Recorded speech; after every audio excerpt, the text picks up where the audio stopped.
Hello, good morning, Nishant. Good morning, Femi. Though it's good afternoon, I just realized. Good afternoon. Hi, Alicia. Good afternoon. Are you able to hear me properly? Am I audible? Yes, you are audible. Are you able to hear me?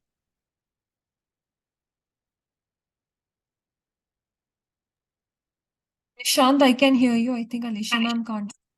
Yeah, can you hear me now? Yes, I can hear you, and I'm unable to switch on my video because it says host has stopped it. We have someone from IT also here. Could you please check that? Okay, ma'am.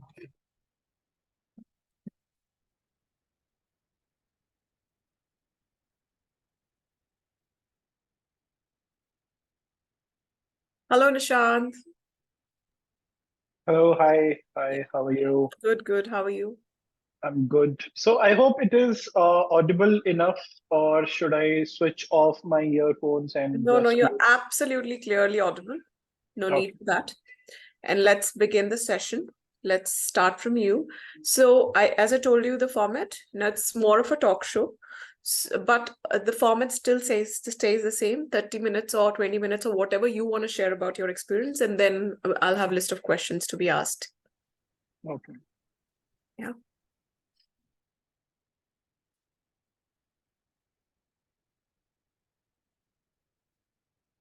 Can we begin, Nishant? Uh, can you give me just 2 minutes? Sure, sure.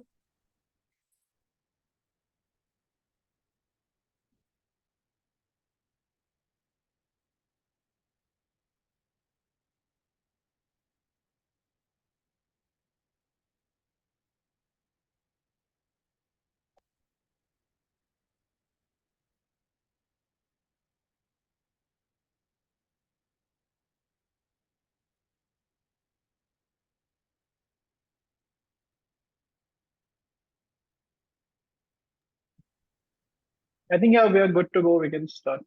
Sure. Let's begin. Let's start.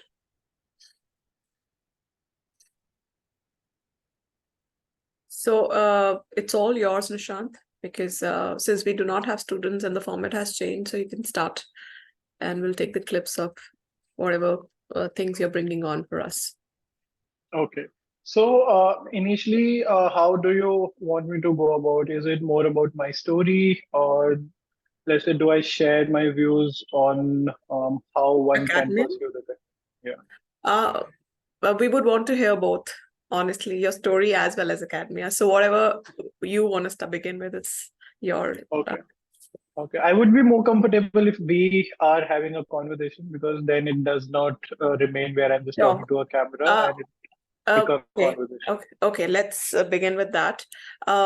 So foregoing the questions that we have in store for you, I want to know what made you took academia as one of a profession. While everybody who gets into law school gets in there with the aspiration of either fighting in court or being on the other side of the table, becoming a judicial magistrate and things of that sort. What made you chose academia as one of a profession? Okay. First of all, thank you for that question. I think Jindal has played a huge role in, let's say, my journey in becoming the academic who I am today, right? And sports at the same time. Right. Because let's say if I talk about my journey before entering OP Jindal in back in 2011, where I'm the third batch of the university, right? So I used to be a professional left arm fast bowler. I was representing Chandigarh. I was playing cricket at a particular level, right? School nationals or be it, let's say, the open nationals as well. And if you understand cricket, you know that left arm pacers are very much in the demand and we have a certain edge over anyone else, right? So, but when, the moment came for me to decide whether I wanted to pursue my career into sports or I wanted to, have a particular career, which everyone sort of aims to have. So I ended up choosing Jindal, and not because let's say I came to Jindal to pursue a particular legal degree, law degree. I was very very mesmerized with its sporting facilities which Jindal offer, and I was like, this is the place I want to study at because I came from that particular background, Thanks. right, being a sports person. So, but when I came to Jindal, right, it was totally a cultural shock for me, totally a shock in terms of, how you study as a student as well. So that is the time I think I entered as a person who could not speak a single word in English, and then came out after 5 years, participating in the moot court competitions, debates, going all over, and just interacting with anyone or everyone. So I remember back in fourth year, where I was also representing university's football team, right? So one of the rules in our football team is that the senior most players would also train their, for example, the B team of the university. So if you're playing for the A team, you are going to, let's say, train the B team of the As well. university as well. Yeah. So that's, I think, the time where I started liking in terms of teaching whatever I know and to sort of give it forward to people who need it. And also, let's say, to in a way improve on what kind of players they were, if I talk specifically about football. But in terms of career goals, if I talk about, right, like you said, like I totally agree with you, and especially Jindal, it is very true about Jindal that when a student is coming to Jindal, everyone is coming in with the aspirations of, joining a particular tier one law firm, not even tier two. We are thinking about joining a tier one law firm, thinking about pursuing higher education from any other country. We are thinking about, joining any senior lawyer or joining any multinationals, right? That's what happened with me also. As when I graduated after 5 years in 2016, I ended up becoming a in-house counsel for a new company which was entering India back then, and I helped them to set up their company in India. But that was something I quickly realized within the span of 1 year. I realized that this is something I am not made for at all, and I started preparing for judiciary. So back then, I was preparing for judiciary as well, where I wanted to appear for Haryana judiciary or Delhi judiciary. I attempted few papers, but with judiciary, it is not like how IAS works, right? It happens when it happens. So I did not want to give that much time of my career to judiciary. So I came back to Jindal. I came back to Jindal, and I had really interesting conversations with my existing faculty members who also taught me during BLLB. For example, Professor Bindal, or talking to Professor Khagesh, or Paddy sir, Professor Paddy. So these are the people who specifically changed my mind and also guided me into the right direction, saying that, Nishant, as we have seen your growths in 2011 and now what kind of a person you are and the kind of, let's say, skills you have, we think and we believe that, this is one particular area of career you can choose. But Right. still, I was not fully sold on the idea of getting into teaching.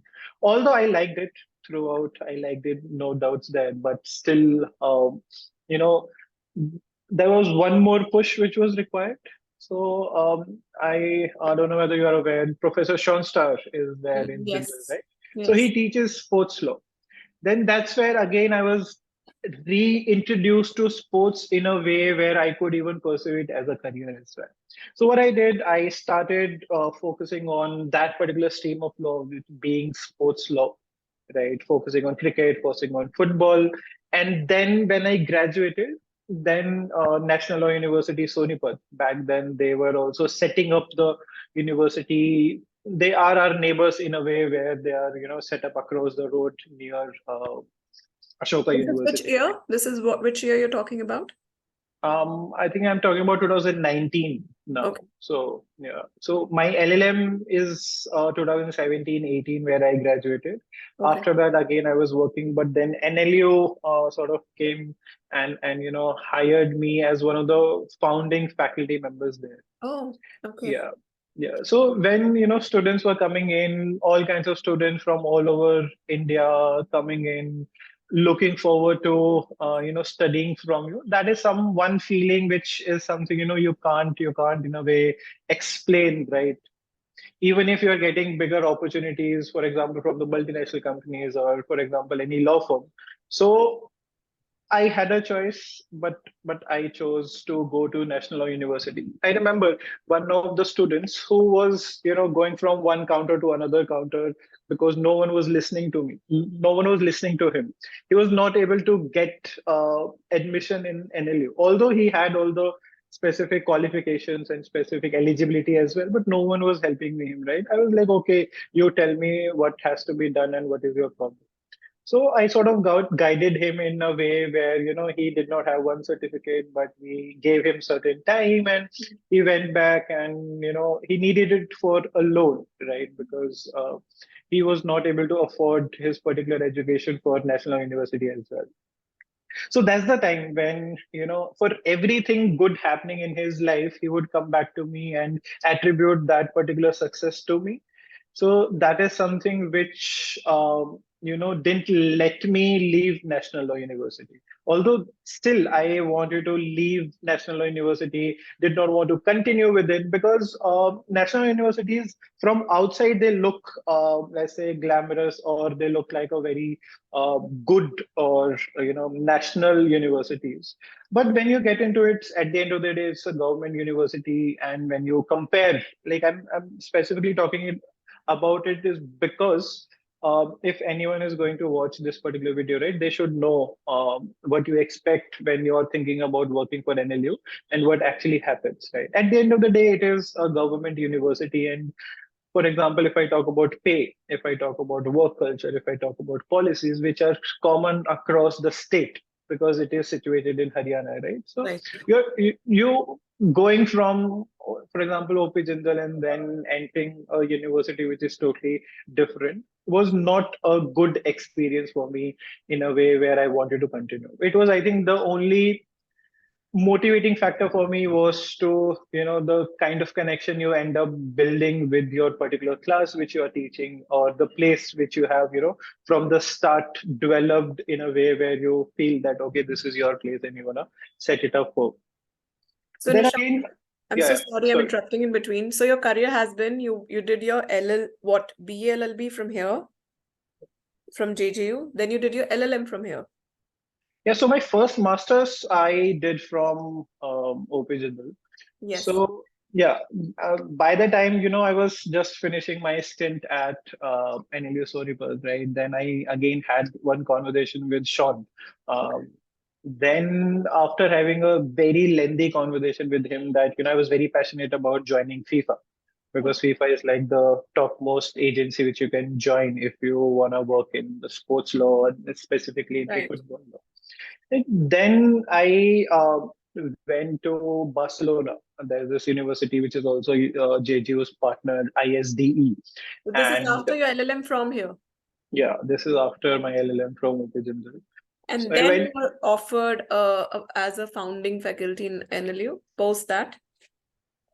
so I was offered founding faculty at NLU after graduating from OP Jindal, my first LLM. So I graduated in 2018, and after that, I ended up becoming one of the founding faculty members at NLU. So Let me stop you here. So how did that happen to you? Because that's very enticing. Like there's so many students who are pursuing LLM here and would want to know that. How has NLU happened to you? That to NLU Sonipat. Did you approach them? What was the procedure? okay, so again, I would attribute this particular opportunity to OP Jindal because it's like whenever you go for a particular interview and when you introduce yourself as a Jindal graduate, right, you are welcomed in a very positive manner, and people are looking forward to talking to you. So my interview, I remember, more than talking about, let's say, what I have studied at OP Jindal, the conversation was about how OP Jindal has helped me to become the person who I am today in an interview for NLU, right, where I'm interviewing to become a faculty member there. So one thing is that if again you want to work at National Law University, any National Law University, right, they look for few specific things which everyone who is looking to get into academia should have. Not just coming from a very good university would help you, obviously it helps you if you are coming from a well-reputed university. But in today's time, for becoming an academician, teaching only fulfills, let's say, the 30 to 35% of your job or the expectation of the employer. They look forward to hiring someone or having someone, who can provide them, like, I think it's one of the favorite words of Professor Siraj, which is institution building, right?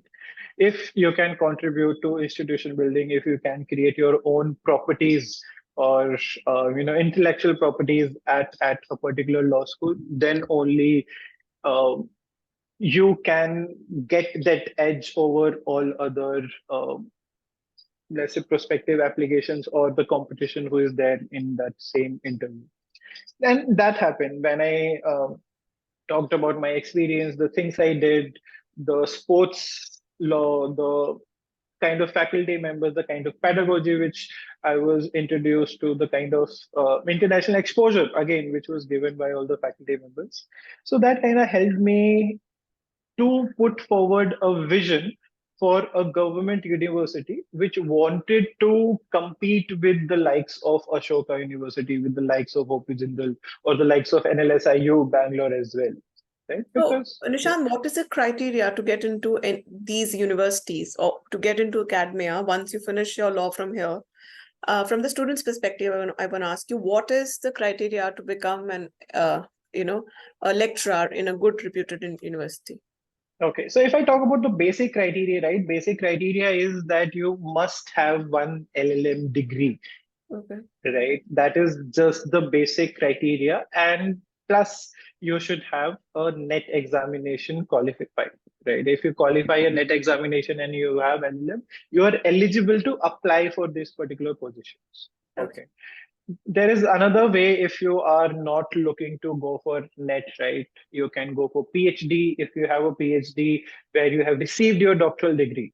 Not just that you are pursuing it, but if you have received your doctoral degree, then you do not need net qualification and you can directly apply for that particular position.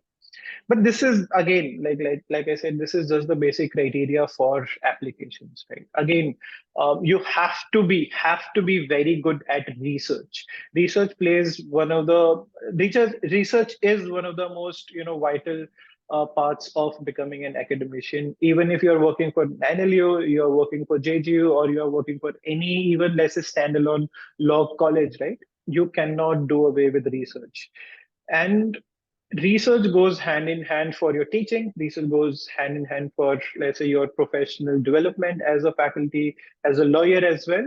So, and there might be a question, I'm just predicting a question here that student might ask, when we are directly applying right after our LLM, and how would we get those research publications, or how would we develop that research skill? Right? That is where, again, the law school, where you are given multiple opportunities, like you can TA with your particular faculty members, the course which you have already studied. You go, okay, I'm very good at this particular course, right? Can I gain that particular experience now from the other side? Can I understand how a particular faculty member goes and prepares for his or her class? What kind of research goes into preparing for a class, and how do you develop certain questions, how do you develop certain loopholes which you throw at students, right? You cannot give away all the answers, and you have to create one atmosphere where students, and especially generation Z, right, in the 21st century, is listening to you, because their attention span is less than a minute. If you're not able to catch their attention, they are not going to listen to you throughout the lecture unless you are very good at generating interest, right? That's where I believe, like, this is my passion and this is what I do for living, right? Teaching is not just teaching and delivering lecture. Teaching is more of performing arts. You have to be very good at being dramatic in class. You have to be very good at catching attention of the students. You have to be very good at storytelling, right? If you cannot tell a story which is engaging for people, no one is going to listen to you, and you cannot excel in that particular field, which is especially the teaching and being an academician in this particular century, or let's say for generation Z. Okay, so Nishant, so the criteria is a master's degree, net qualification, research, and is there anything else also that they need to have in hand before they apply to such universities? See, in terms of having something extra, right? Hmm. It is always so. For example, now I am an employer. I have hired a lot of my former students as RAs or TAs, and also few students, who I had the opportunity to teach them when they were in their final years, and then they left for their masters, came back to India, and applied for a particular position. It is always good to have a very well-rounded CV where you have publications, where you have done mooting as well, where you have blog writing capabilities, where you're just open to do anything. Like, okay, let's start a moot competition in the college. Okay, I can do it. For example, where I'm working, right, which is Vinay Commission's Law School, which is also one of the let's say mentees of OP Jindal. We have had this MOU where Jindal is mentoring our faculty, which is also me. This is what we learn from the faculty members at Jindal also, where they just tell us that from employer's perspective, you build your CV and have those extra value adds where, for example, you have worked with a judge and you know what is the psychology of a judge and how a particular judge is arriving at a particular judgment, and you can give that perspective to your students as well. So teaching is not about just going in and teaching. It is Much more giving than in much more than it is giving all, let's say, the well-rounded opinion about a particular topic, when to stop, when to not, when to engage students, where you have to be very dramatic, where you have to put a pause. So it becomes, like I said, it is performing arts. But from just to specifically answer your question, research, prior teaching experience, if you are a fresher, then you should definitely have TARA experience, or you have interned with judges, you have done interned with lawyers, you have interned with libraries as well, right? Because libraries are which offer you research internships. okay. No other entity would offer you that pure in look into research how a library research internship offers you, right? So how do one get library internship? I mean, could you please elaborate that a little for us? What are Okay.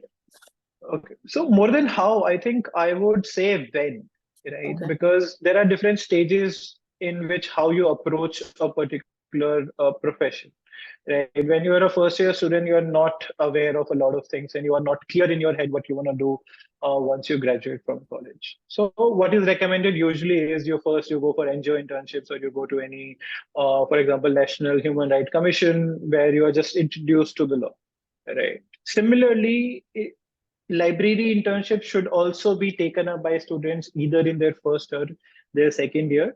And this is again one internship which can be done throughout the semester, which can be done during semester breaks as well. You just apply to a particular, for example, library. Jindal's library is one great example where it offers every semester internship to students from other universities who can come visit one, are acquainted to all kind of research tools which are there. Because these tools, if not important for you as a student, where you are thinking, okay, I don't want to get into academic, but you then are introduced to the academia, right? Every day you have to, one, train students into these tools. Second, these are very helpful for your own research which you are doing. Because in today's world, when generative AI has come into being, right, it is very difficult to differentiate from what is authentic content and what is not, right? That is where these tools give you that directed knowledge and directed research, which helps you to become a better academic. Well, that's a takeaway for me. I've never heard about library internship despite being from the fraternity. Now that we understand the relevance of, research and everything, how do one get their article published? How and where? What is the platform? This is something that many students are yet to learn about. So I thought if you could enlighten us on that a little. Yeah. So could you just give me a second? I'll just plug in it for charging. Sure, please.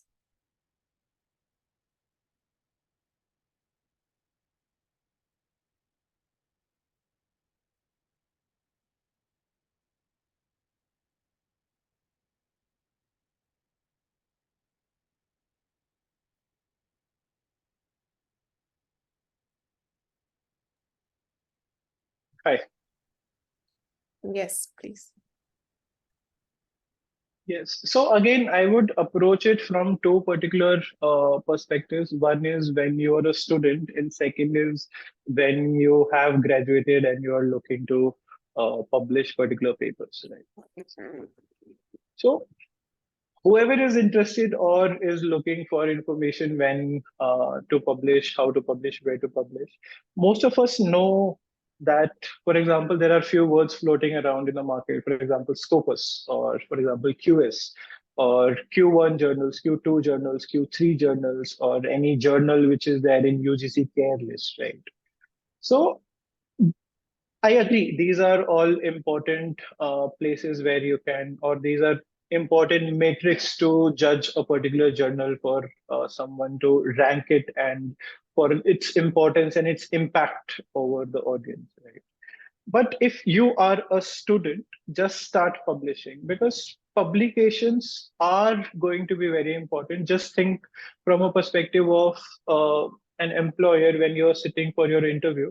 There is one student who has applied, who has never researched anywhere, who has never published a blog, never published a paper, but is very good in academics. Then you are there who is average in academics, but you have published, you play sports, you are into other activities as well.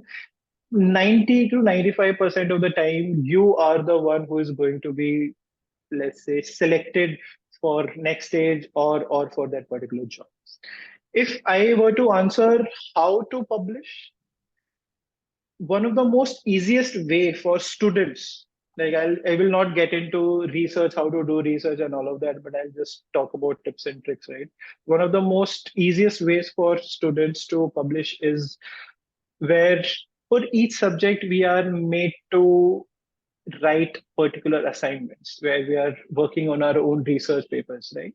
So you take help of your that particular subject faculty member, take their feedback, send it to your friends, send it to other people as well who are there in the fraternity, and just develop that particular paper which can be published, and identify a particular journal where you can publish.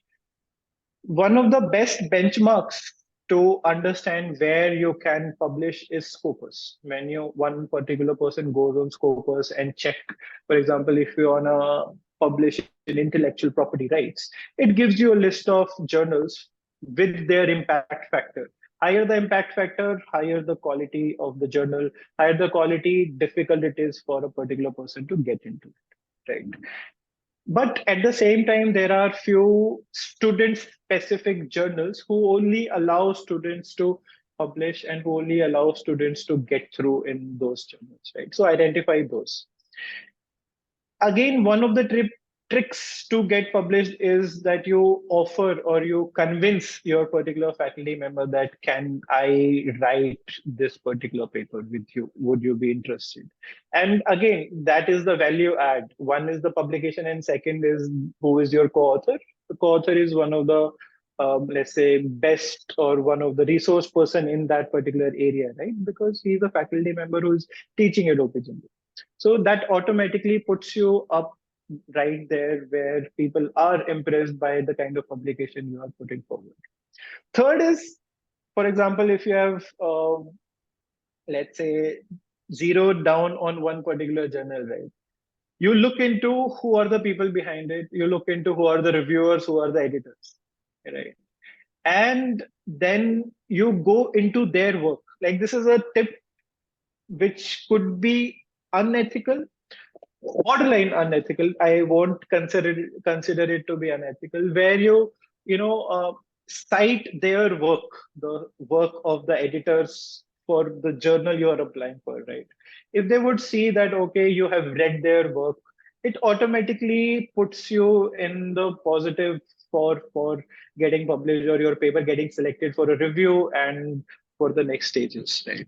So again, that becomes one of the most important parts. But now we are in the 21st century where information is available so vastly, right? One thing I've learned is, now this is again what I do. I'll share what I do with it, right? Papers are one side, but on the other hand, you have to be ready and willing to write in newspapers, op-eds. You have to be willing to write blogs for any online blog which is there.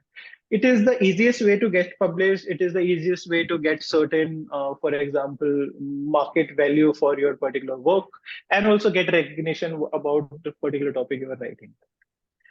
But at the same time, you have to be very, very, let's say, I would say just ready and keep on a lookout, be on a lookout. For example, if tomorrow a judgment is going to come out, you don't have to write it tomorrow. You have to be ready with a comment for the judgment today, predicting it, which ways it is going to go. Because as soon as the judgment comes out, within 2 hours, all the publication houses are going to accept a particular paper or a blog to be published, and it is going to get published, right? Later you do it, less people are going to read it because they have moved on to a different hot topic which is out there, right? Even if it is law, even if it is non-law. For example, the current topic which is going on, which is Hamas versus Israel, right? So when it is happening, you don't write it then. You be ready with your two drafts, which one is in the favor, one is against, and looking at how things are going on, you very smartly put your paper forward to 2 or 3 different publication houses, and then accordingly, whoever is accepting, withdraw it from other places. Right. So that's how, let's say, the op-eds or that's how the blogs work. So Nishant, I've seen with that ACE, how you've made us understood publication. The irony attached to it is really tough to get yourself published. It takes a longer time than generally, understanding a student's perspective, how well has he written.